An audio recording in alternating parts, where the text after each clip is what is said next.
Makinig, Joshua. Makinig, mga magnanakaw. Makinig, Jupes. Makinig, yung mga tithes lang ng tithes, walang offering. Dapat ngayon, meron na kayo. Pag hindi, malis kayo. Mapapahiya kayo. I'll make sure pahihiyain ko kayo. Hindi kayo kasama rito sa church. Ayaw ng Diyos ng mga magnanakaw. Pinapatay niya agad. Mga miyembro may trabaho. Brother Louie, huwag kayo magbibigay ng 20 pesos. May paupahan ka, sakripisyo mo. May nagtatrabaho mga anak nyo. Sakripisyo kayo, si Jemuel. Jeruel. May mga trabaho na yan Ayos na po, nakapagbigay lahat. Bibilangin yan. Pag wala ka mamaya, markado ka bata. Ibig sabihin, wala pangalan mo dyan, pahihiyain ka. Kahiya ka. Kayo mga may sasakyan, huwag kayong magpapahuli Wala kayong kakwenta-kwenta. May sasakyan na kayo, nahuli pa kayo. Karamihan sa mga imam na katulad ko ay may hirap lang.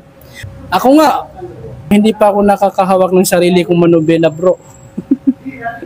Hindi pa ako nakakaupo ng sariling upuan ng sasakyan. Sarili kong sasakyan, wala akong ganun.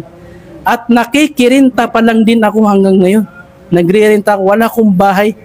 Kung mayroon ka mamakitang imam na mayaman, milyonaryo, yun ay siguro anak mayaman, anak milyonaryo na, or may businesses, di ba? Pero yung gagamitin niya yung pagiging imam niya, nakukuliktahan niya yung mga tao na, dapat yung 10% ng inyong kinikita ay dapat dito niyo yan ibigay, di ba? Walang ganun sa Islam. May mga leader sa church, leader sa simbahan na iniipit nila yung konsyensya ng mga tao nila. Pag hindi kayo magbigay, minus 10 kayo sa langit. Ganito. Wala kayong blessing kay God. Wala kayong blessing sa Diyos pag hindi kayo nagbibigay. Kinukonsensya ba?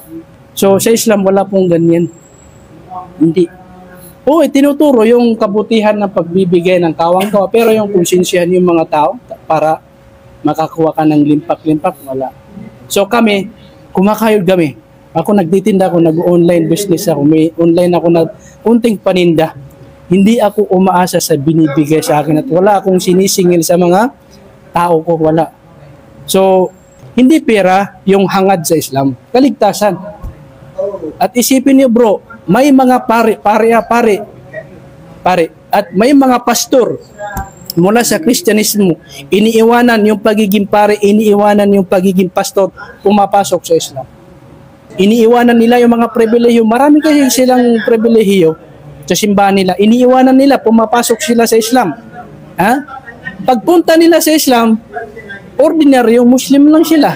Iniwanan nila yung pribilehiyo nila. Bakit iniwanan nila yon? Dahil sa kaligtasan, nakita nila yung kaligtasan sa Islam. So kaligtasan lang dapat yung intensyon natin sa ating pagmumuslim. Okay?